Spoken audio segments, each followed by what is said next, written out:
నిన్న ఆయన బుచ్చయ్య చౌదరి ఆయన పాపం ఈ మధ్య తను ఎవరు లెక్కలేక వేసుకోలేదని ఎట్లా అని అనుకున్నట్టున్నాడు. తండ్రి పట్టించుకోవట్లా, కొడుకు దగ్గరకు రానిస్తున్నట్లా. జగన్మోహన్ రెడ్డి తల నరుకుతానని ఆయన అంటాడు. తనకు నాకు అసలు జీవించే హక్కు ఉందా అని ఆయన అడుగుతాడు.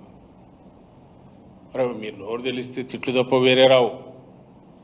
ఇక్కడ ఎవడో ప్లకార్డు పట్టుకున్నారని ఆ పిల్లోడిని పట్టుకుని వాది ఎవడు వాళ్ళ సభ్యుడు ఇప్పుడు కేసు పెట్టారట. ఆ కేసు పెట్టి దాని నుంచి మా లీడరు నియోజకవర్గ ఇన్ఛార్జి మీద తీసుకురావాలి, ఆయన చెప్తే పెట్టినానని. ఈ పిల్లోడేమో టీడీపీ సభ్యుడు. ఆ ప్లకార్డు కనపడిందేమో ఇతని దగ్గర కనపడుతుంది. వీళ్ళు ముందే ప్రీ అరేంజ్డ్ ఇది ఉన్నట్టుంది, దాని మీదనే నడిపినారు రోజంతా.